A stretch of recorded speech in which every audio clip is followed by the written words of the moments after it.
The 6.5 is back with a special edition, and we are talking about technology and a company that I'm pretty sure everybody has heard about, and that is quantum computing and IonQ.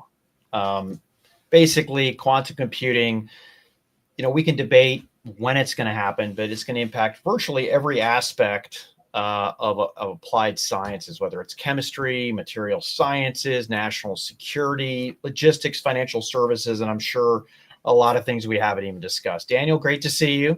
Yeah, it's great to be here. It's great to have a special guest with us, someone that, we've gotten to know both personally as a friend, someone that we both worked with, someone that we've followed the journey very closely, and now in a new chair. I really, Pat, couldn't be more excited. And this couldn't really be more timely. I mean, we've had, 6 months of this kind of yo-yo, quantum on, quantum off.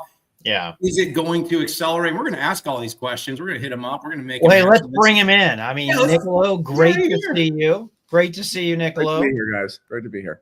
Yeah, look at you. You've been CEOs of many companies, and here's another. You didn't take a few months off. That would be a joke. But it's great to see you in the seat. Thanks for coming back on the show. You and I did a show under the More Insights strategy brand, I don't know, a few years back, but great to see you, my friend. Absolutely. No, I think we did a couple ones, and you were there at the IPO, Patrick, and I think you were there a couple of years too. So this is just the next update in IonQ's exciting growth. Exactly. Yeah, it was great. Saw you on CNBC on the same show that Pat and I do. Telling stories, spinning tall tales. But let's start with that kind of that path. You were recently named.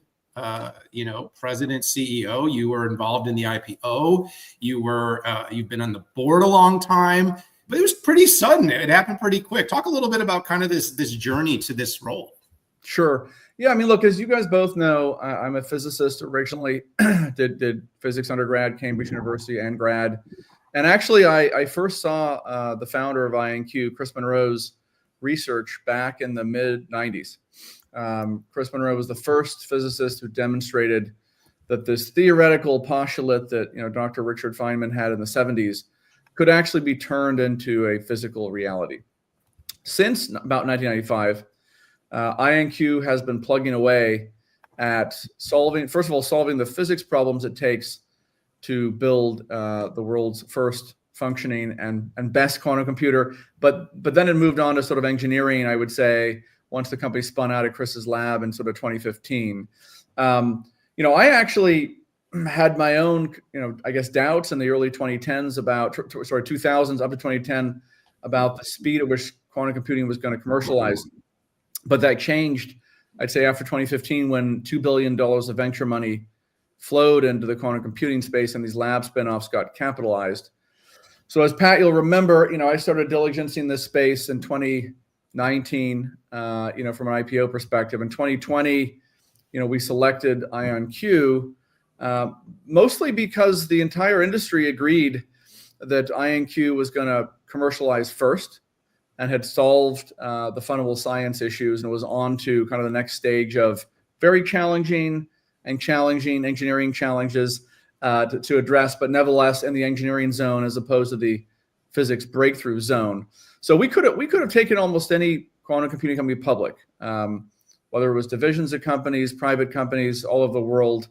And we selected IonQ because I learned actually in my own academic career that engineering problems are pretty reliable versus physics breakthroughs. And the example I'll give both of you, you guys understand because you cover a lot in the semi space. My master's degree is in next generation electron beam lithography. No one's really talking about that today, but they cared a lot about it in the 90s because we thought Moore's law would be violated because of quantum interference effects as we shrunk the features on chips down. And we're like, oh, well, here's an idea. We'll take an electron beam and raster a chip. Now, of course, that technology never actually commercialized. What happened for ASML and TSMC and everybody who makes actual, foundry stuff today is we've pushed forward extreme ultraviolet techniques, and now we can do it in 3D. And so, like, big light bulb for me in 2019 and 20 was, well, if IonQ has solved all the fundamental physics issues and we're just on the engineering phase, don't ever underestimate how far world-class engineers can push on existing technology. I mean, we're 25 years on, still doing extreme ultraviolet stuff, you know, in the semiconductor space. So look, I mean, IonQ has been a big part of my life, you know, in some ways for 25 years, in other ways for a solid 5 years since I've been the chairman of various committees since the initial IPO closed. I've been working closely with Peter Chapman, our executive chairman, and my predecessor every step of the way. Peter and I have made all the key strategic decisions together. And so, you know, it's been a very seamless transition. Not to say Peter is going anywhere, to be clear. I mean, Peter is committed to being here for years, or I wouldn't be doing this. and he and I are dividing and conquering on a daily basis. So, you know, I'm grateful for his support, and ultimately, because we agree on everything, we've made all the big decisions together. And at times, as I think you guys have been aware, you know, this has been a half full-time job for me over the last 5 years. My joke to Peter was, well, you know, you've been asking me for a couple of years to do this, you know, more full-time. You know, I guess after doing it part-time, full-time for 5 years, like I might as well get paid for this, right? So here I am. We made the change at the full year results. That's usually the best time to do these things. And we also made the change after we doubled the company's TAM by making a couple acquisitions in the quantum networking space. And that's an area we're very excited about. So maybe we should talk about that a bit.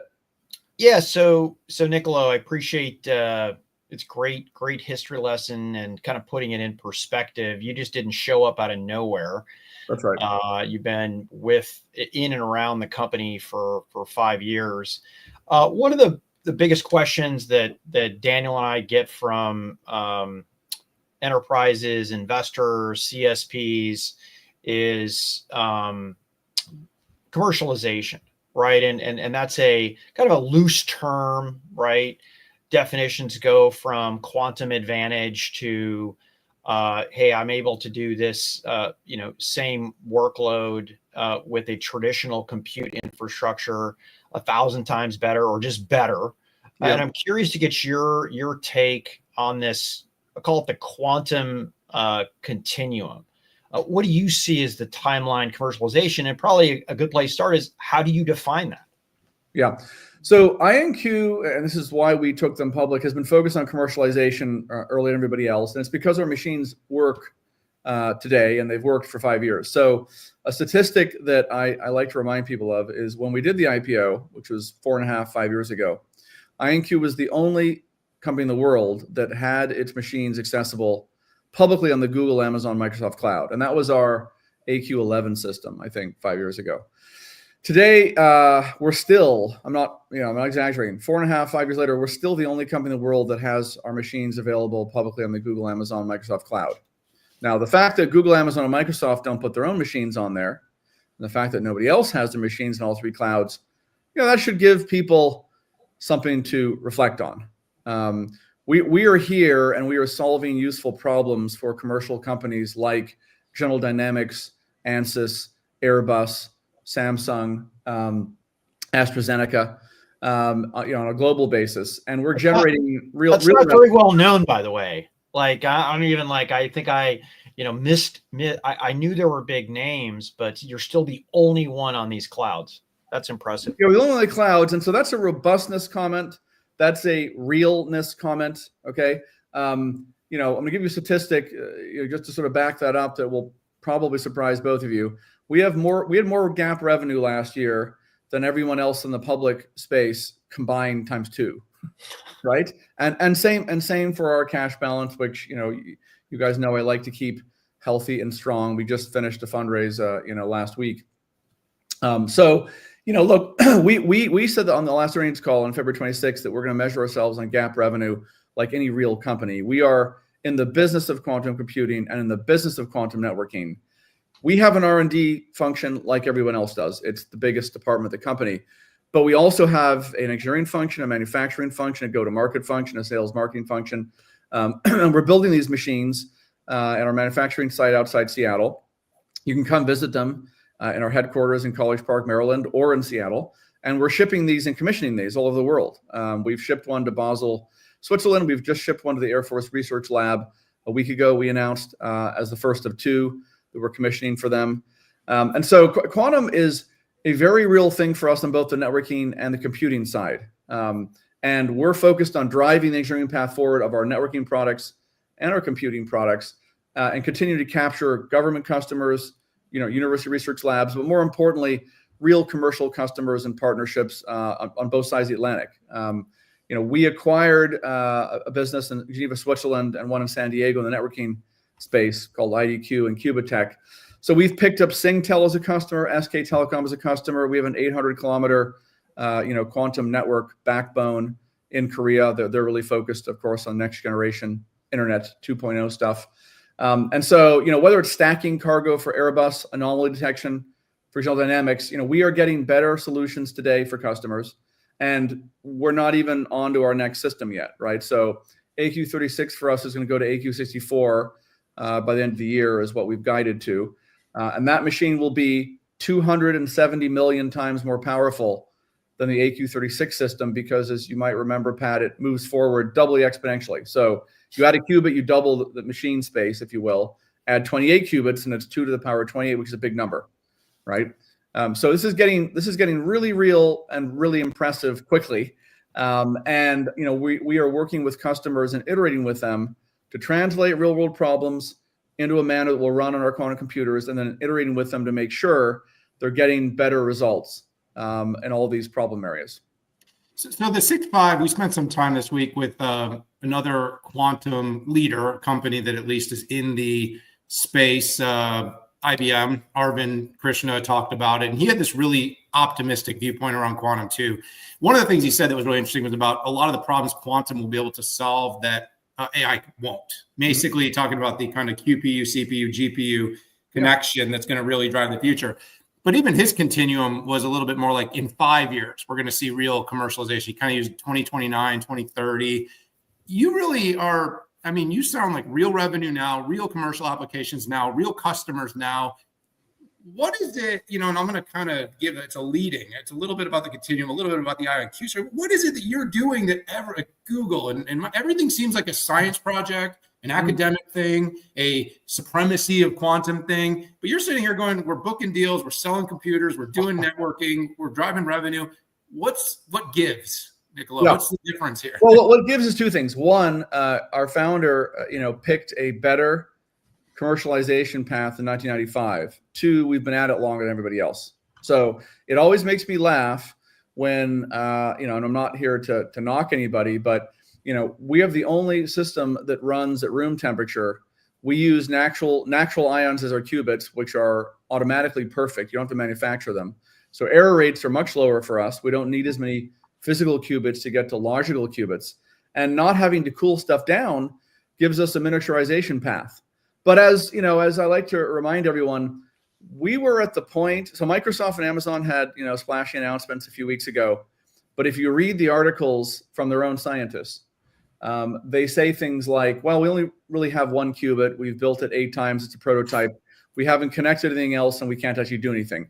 That's where IonQ was somewhere between 1995 and 2005. Like, we had one physical qubit in that era, right? And so there are, and look, you guys know me. I have lots of friends in the quantum computing space who were academics, when I was at Cambridge, and they're running quantum computing startups, and they have all sorts of clever ideas on how to follow a classical analog about printing out, a lot of, semiconductor-like, modules, I would just say, that could be a quantum computer. And they've raised money too. But the reality is, I personally think that, it is silly for anyone to believe that they're going to catch us when we're building up the customer ecosystem.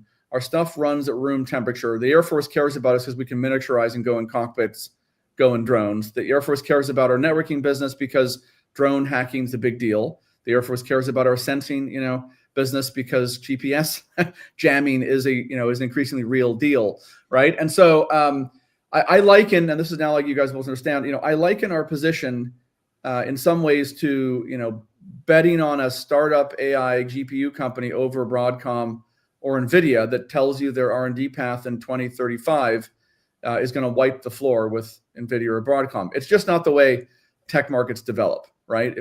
I bet on IonQ 5 years ago, and I'm doing so again now with my time. because if you commercialize first, if you build the customer ecosystem first, and you drive the engineering roadmap and show your customers you're improving systems, they stay with you, they keep buying from you. You know, you learn on a Mac, you stay on a Mac. Lots of startups have R&D roadmaps that say they have better relational databases than Oracle, but look at Larry Ellison now, right? I mean, how many people have supplanted his 40-year, nearly 50-year, relationships in that industry, right? And so, like I said, we're in the business of quantum computing and the business of networking. And we're also, one of the only companies that is SEC regulated, Starbucks regulated, NYC regulated. We focus on what we're doing this year. We don't spend a lot of time telling you about our, what I call PowerPoint qubits in 2030, 2035, 2040. I mean, I have a lot of PowerPoint qubits internally like everybody does, but I also have physical qubits that run today and that we're selling and manufacturing today. Yeah, I think it's a lot of fun to sort of hear that. I mean, of course, competition will rise. I mean, let me ask you if you could just give a little bit of color before we let you get back to your day, Niccolo, but a little bit of color on the sort of AI quantum tie-up, sure. Right? Because like when I listen to Jensen talk about physical AI, he's talking about creating synthetic simulated environments. And yes, where robots can walk around. But when you think about a lot of the real problem solving, like material compounding, when you talk about like civil engineering and figuring out how to solve traffic patterns and stuff. Yep. Everything I'm reading, hearing, and seeing is that quantum will greatly outclip AI. And then of course, in terms of security, it's a whole nother level. So like, what is the sort of relationship and how are you explaining that to people through the lens of the CEO of IonQ? So I'm all about enlarging the pie, right? If you look at the history of computing markets, and it always makes me laugh when someone in the GPU space wants to have an opinion on the QPU space, because it reminds me of exactly what the Intel CEO said to Jensen 10 years ago when his market cap was the same size as IonQ's today, right? Oh, no one's going to need a GPU. They don't do anything. You see them for game consoles, right? So look, GPUs expanded the entire compute industry dramatically. You're still running Excel, and Word off your CPU, but GPUs obviously do things CPUs can't. Now, our machines and quantum processing units from IonQ are already doing things that GPUs can't, and they're going to get better and faster and bigger at that. We're hugely more energy efficient. Okay, so if you look at the machines on our website, our AQ36 and even 64 system, they plug into a wall socket. They neither need an entire football field of space. They don't need an entire mini lake or ocean of cooling water, and they also don't need their own nuclear power plant. And this is a big deal, right? Because you're getting to the point whereby new data centers are becoming political negotiations, right? For Amazon, like Microsoft and NVIDIA, arrays over like, well, you got to pay for your own power plant as well if you want one in Ireland. You're going to have a whole mountain and a hole in it, and you're going to pay for your own, your own nuclear power plant. So just on power alone, this is super compelling. But yes, you're correct.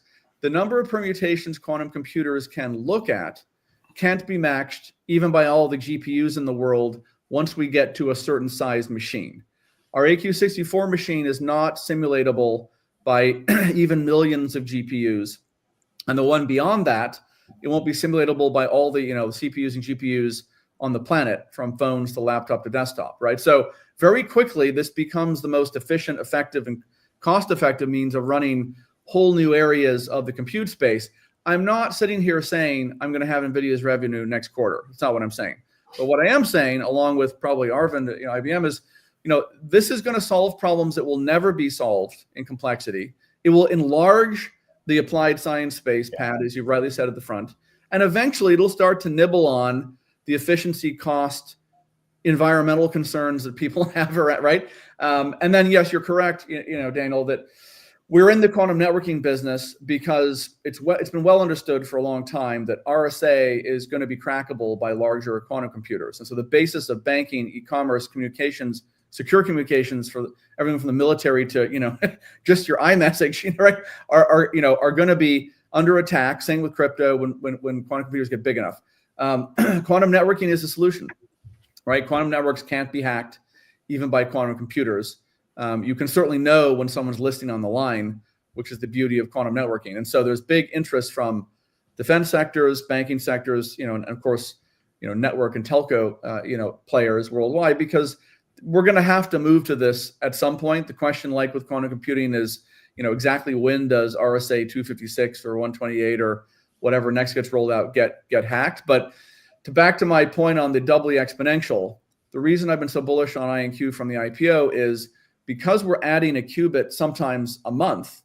This is not Moore's law where we double, the machine power every year or two, right? We're doubling machine power sometimes monthly. And so if you take an example of our AQ 36 and 64, if you're, a bank or a logistics company or pharma company or, ANSYS and computational engineering, running on our last system isn't half the speed. You're 270 million times less powerful.